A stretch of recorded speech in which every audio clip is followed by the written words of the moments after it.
Trading sohasida boshingizni umuman og'ritmasdan, signal kanallarsiz o'zingiz stabilniy daromad qilishingiz mumkin bo'lgan strategiyani tushuntirib o'tdim. Videoni oxirigacha ko'ringlar.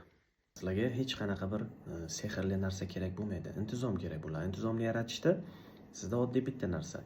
Qaysidir instrumentni qaysidir holatga, ya'ni klassik holatga qo'shib ishlata bila olsanglar, ya'ni o'sha holatdan qanaqadir strategiya tayyorlay olsanglar, siz o'sha uslub konsepsiya bo'yicha постоянно ishlab yursanglar, sizda stabilniy dohod kelib chiqadi. Hafta davomida bir xil narsa, oy davomida bir xil narsa takror ketaverish kerak. Demak, men bugun sizlarga ko'rsatmoqchi bo'lgan narsam MFG uslubimni trendoviy liniya, ya'ni hozir tarqalib ketgan trendoviy liniya holatida tushuncha berib o'taman. Unda qanaqa fishkalari bor? Hozir video davomida ko'rasizlar. Biz nima qilamiz?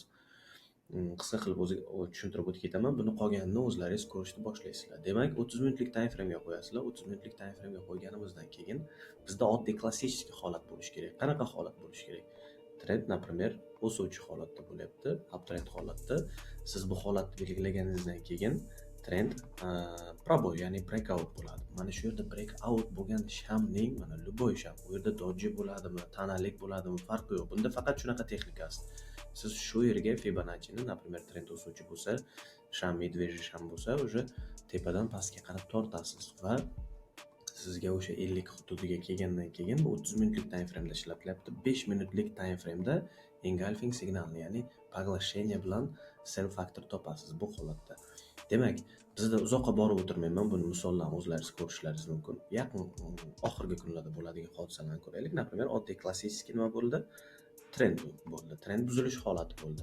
Buzilish holati bo'lgan sham qaysi bo'lyapti? Men bu medvejniy katta impulsivniy sham bo'lyapti. Bunga olyapman, например, time frame ni o'zgartirmasdan уже qo'yapman. 5 minutlik time frame ga o'tkazsangiz baribir bu yerda faktor bor va bizga примерно 400 punkt atrofida daromad beryapti. Take profitni qanaqa qo'yaman? Asosiy maqsad qanday desangiz, to'rtburchakni olib, bunday kopirovka qilib, Ctrl bilan kopirovka qilib qo'ysanglar, sizlarning asosiy take profitlaringiz paydo bo'ladi. Ya'ni bu yerdan kirish pozitsiyasini to'g'ridan topgan bo'lsangiz, 280 punkt daromad. Qolgani o'zimizda nafsimizga bog'liq, ya'ni konsepsiyamizga ketdik. Bu bitta holat ishladi. Ikkinchi holat siz trend tepadan nisходящий уже. Siz buzilgan shamni ko'rdingiz, u qaysi bo'lyapti? Yana o'sha impulsivni tepaga ko'tarilgan sham. Siz belgilab olasiz va bu yerda nima qilasiz? Ikki xil texnika bor. Sizda agar o'sha holatning o'zida razvorot qilib kelayotgan bo'lsa, yaqin kelmagan bo'lsa, siz mani vaziyatimga kelib ketmadi desangiz, bo'ldi, vaziyat propustili, qo'yib yuborasizlar. Tushundinglarmi? Ya'ni men keyin kiraman, yana qaytib kelsa kiraman degan funksiyani bajarmanglar, o'zi bo'ldi. Vaziyat qo'yib yuborildi. Ikkinchi marta ishlatmaysizlar. Demak, keyingi holat, ko'pchilik trendni mamnuniyat chizgandan keyin bu noto'g'ri deyish mumkin. Xohlasanglar zerkalli chizasizlar, ya'ni maksimumlar birlashtirilgan holatda, mana o'zlaringiz maksimumlar birlashtirilgan holatda uni Ctrl bilan kopirovka qilib, ya'ni kopirovkasini qo'yib, bizda qaysi sham bo'lib qolyapti? Ya'ni oddiygina yutib yuborgan поглощение shami va buni belgiladinglar. Bunda ham mana pozitsiya bo'lyapti. Yana bu yerda 260-300 punkt. Keyingi holatni belgilasangiz, keyingi holatda trend qanaqa? Shuchi holatda qaysi sham buzib yopilgan bizda? Ziloniy sham deylik. Oldik, belgiladik. Bu yerda ham mana pozitsiya ishlab beryapti. Oldinglar 300 punkt, 280 punkt atrofida daromad. Keyinchi desa, keyin trendni yana o'suvchi chizdinglar. Bu liniyani o'chirganlaringizdan keyin bu yerda qaysi sham buzib yopildi bizda? Mana bu shamning o'zi. Qanaqadir melish protsent bo'lsa ham, men aytdim, soyalar ahamiyatga ega emas. Belgiladingiz.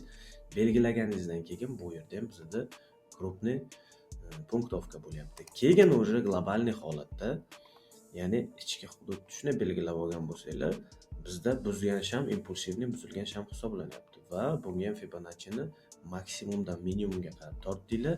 Bizda reaksiya olyapti. Bu yerda tasdiq ham bor va bu bizga pastki qismgacha 0 gacha 280 punkt beryapti. Undan ziyodi o'zi 400-500 punkt atrofida daromad beryapti.